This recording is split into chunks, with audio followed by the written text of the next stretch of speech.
Assalamualaikum warahmatullahi wabarakatuh. Salam saintis.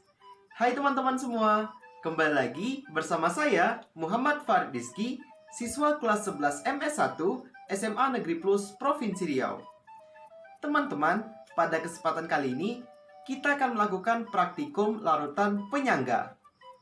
Praktikum ini memiliki beberapa tujuan.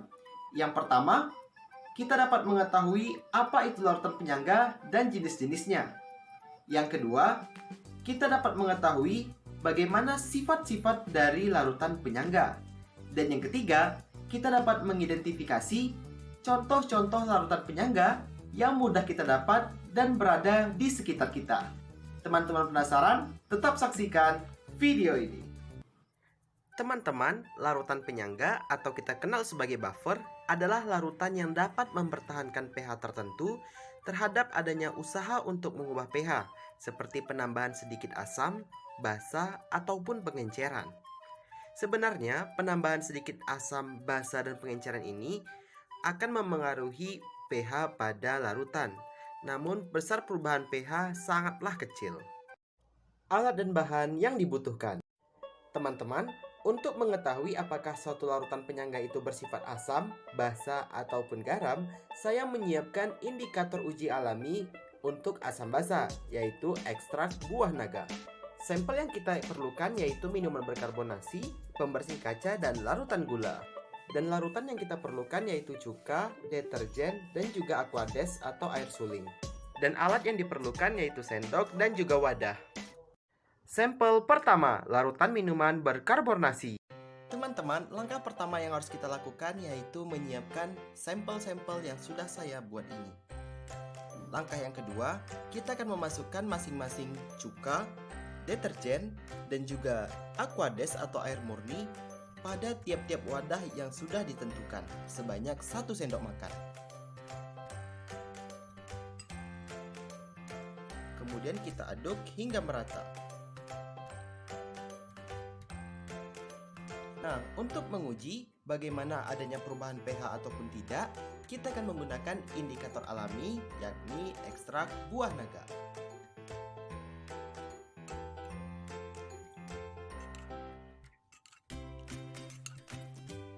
Kemudian kita aduk-aduk. Kita tunggu beberapa saat hingga larutannya larut. Hasil praktikum. Teman-teman, dapat kita lihat bersama setelah minuman bersoda kita tambahkan dengan sedikit zat asam yaitu cuka, sedikit zat basa yaitu deterjen, dan sedikit pengenceran menggunakan aquades atau air suling, terlihat warna dari keempat wadah ini relatif sama ya teman-teman, yakni berwarna ungu terang. Hal ini menunjukkan minuman bersoda adalah larutan penyangga asam.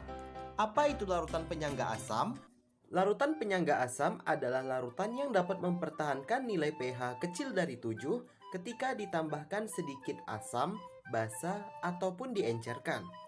Dikarenakan pada minuman bersoda ini mengandung adanya asam sitrat, yaitu campuran asam lemah dan basa konjugasinya, atau asam lemah dan basa kuat. Oleh karena itu, minuman bersoda ini dapat bertahan lama dan keasamannya tetap stabil walaupun disimpan dalam waktu yang lama. Teman-teman, pada tabel terlihat perubahan warna pada keempat wadah ini sama ya teman-teman, yakni berwarna ungu terang. Hal ini menunjukkan larutan minuman bersoda merupakan larutan penyangga asam. Sampel kedua, larutan pembersih kaca. Yang kedua, kita akan menguji pembersih kaca. Seperti dengan langkah sebelumnya, kita masukkan cuka, deterjen, dan juga aquades pada wadah-wadah yang sudah kita tentukan sebanyak 1 sendok makan. Kemudian kita aduk. Untuk menguji nilai pH-nya, kita menggunakan indikator alami ekstrak buah naga.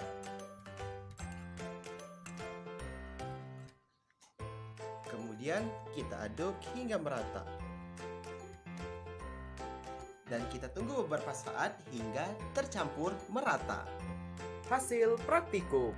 Teman-teman, dapat kita lihat bersama setelah larutan pembersih kaca kita tambahkan dengan sedikit zat asam yaitu cuka, sedikit zat basa yaitu deterjen, dan juga sedikit pengenceran menggunakan aquades atau air suling, terlihat Setelah kita tambahkan indikator alami berupa ekstrak buah naga, terlihat perubahan pada wadah menunjukkan warna yang semakin pekat atau berwarna ungu pekat.